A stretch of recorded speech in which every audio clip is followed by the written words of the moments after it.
The Vulcan Vault, along with some very special guests, are on a search for forgotten horror flicks and underappreciated monster movies. Ain't It Cool News presents Ain't It Scary Reviews, a month-long exploration of terror. Welcome to Ain't It Scary Reviews. I'm John Arian. Today we have a very special guest. We got Brian Brushwood. You might know him from Scam School. Excellent web show.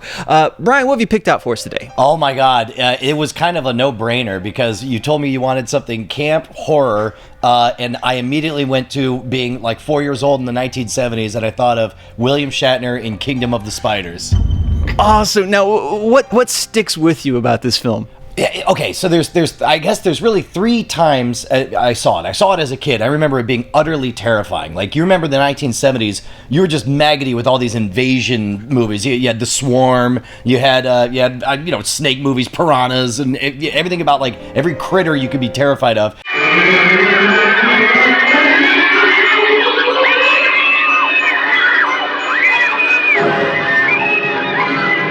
And this thing scared the crap out of me, especially that end scene where it's like, this back in the 70s, you would end movies like, oh yeah, and everyone died. Yeah. That's the end of the movie. Yeah.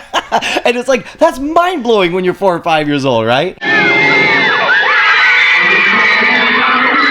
And then I watched it again in high school, and I was like, okay, there's parts of this that aren't as good as I remember. But man, I watched it again last night, and it's kind of a hot mess of all these threads that don't go anywhere.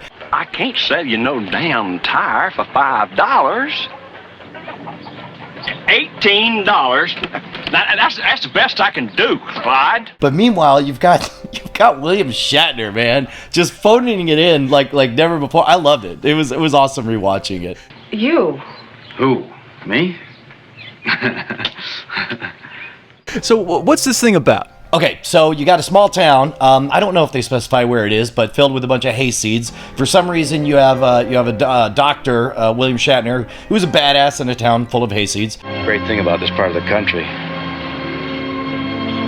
everybody knows everybody. And then one other colleague of his comes because he sends her a sample of some venom. Turns out there are super venomed tarantulas on the loose, and they think they get the one mound, but instead the whole place is overrun with tarantulas. People freak out, they're getting bit, they're dying on the streets.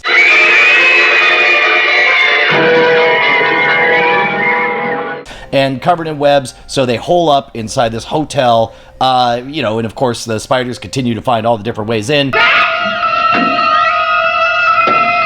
Until, spoiler alert, you just want me to ruin the end? Why not? They finally, the next morning, they've survived the onslaught only to discover the entire town is now a matte painting covered in webs.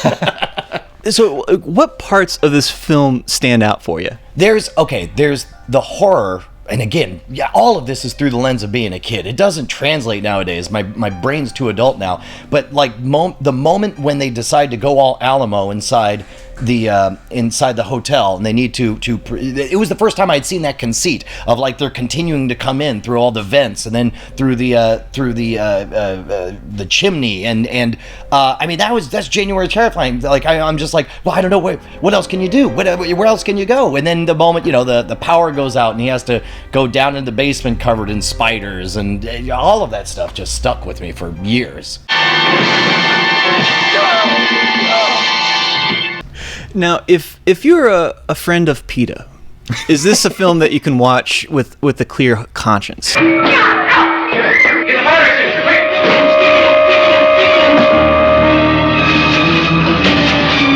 I remember watching it in high school. Now, this is back when I still thought it was pretty scary in high school. But I remember showing it to my friend, and I'm like, man, I don't know how that really looks realistic when they're squishing all those tarantulas, but there's no way they could get away with that. And then about halfway through the movie, my friend Gordon turns to me, he's like, Brian, I think they killed so many tarantulas during this movie. Burn, you son of a bitch! Burn in hell! Burn! I mean, it is. You can see him just squishing them left and right, and that they also they arm themselves with fire extinguishers, which I don't know if that's a thing. I totally bought them. Like, yeah, of course, fire extinguishers kill spiders, I think. And then, but now I'm just like, I don't think that works that way.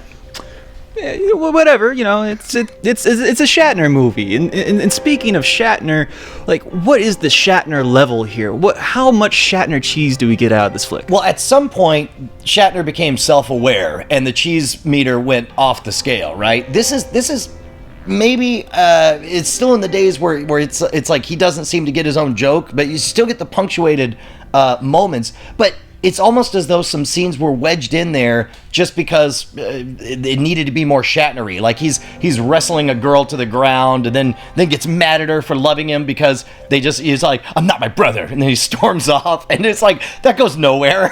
And then, it's like it's as though he made a list. He was like, yeah, I want to be on a horse. I want to rope a couple cattle. I want to make fun of a woman and spiders. Great. All right, we can do this.